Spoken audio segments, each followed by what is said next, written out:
Fish as pets? Useful tips. Part 1. Many people, especially those who have children, decide to get fish as their first pets because they are considered to be calm, quiet, not very expensive, and do not need special care. With all that, they will be a decoration in the home. Well, that's not really the case, especially if you want more fish, and if you want to have an aquarium that needs regular maintenance. Buying a fish, your first or next one, is exciting because there are so many fish to choose from. Before buying a fish, you should ask yourself a few questions to make sure that you are making the right decisions for yourself, your household, your children, and even for the fish. Are you wondering why you really want fish? Do you want fish because you've already studied everything about them and know exactly what you want? Or is it just another whim of yours and you don't think they need much care? How long do house fish live? Usually smaller fish live shorter lives than large ones, and fish that lay eggs generally live longer than those that give birth to live young. Here we present some of the types of aquarium fish.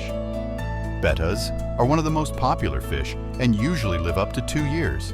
Other small fish such as tetra, barbus, and dania usually live for about 5 years, while medium-sized fish like angelfish and also very popular goldfish live 10 to 15 years. Larger cichlids, clownloach, and many species of plecostomus can live 20 years or more, while koi fish are known to live even longer. The length of life of the fish depends on the conditions in the aquarium, as well as on your care. Selection of marketplace pet shop for fishes, where to buy a fish. This is really important.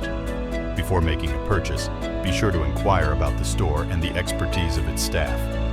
Check all the water tanks in the store and see if there are dead fish floating in the aquariums. A good store will remove them immediately. Check that the fish is active, but not hyperactive, that it has clear eyes, that the belly is round but not bloated, that the fins are of the correct shape and function, that it breathes easily, and that its color is bright and clean, without unusual spots on body, especially small white spots. Ask the staff at the fish store all the possible questions that are listed, as well as any others that you want to know the answers to.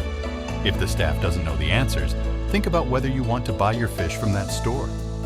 Also, never buy fish that have just arrived in the marketplace, because they are usually stressed from traveling and will be more susceptible to diseases for a while, and they need to go through a period of stabilization, which is especially true for wild-caught or sensitive species. Initial costs. You should certainly study all the costs before buying, because if you don't want to have only one goldfish in a bowl of water, having a real aquarium is actually an expense and not a very small one. What kind of fish to choose and what does it need? Each type of fish has specific requirements regarding water, living space, and food, so you should choose fish that will live happily with you, and not just those that visually appeal to you. Also, when choosing fish, you must keep in mind that not all types of fish can live in the same space and under the same conditions.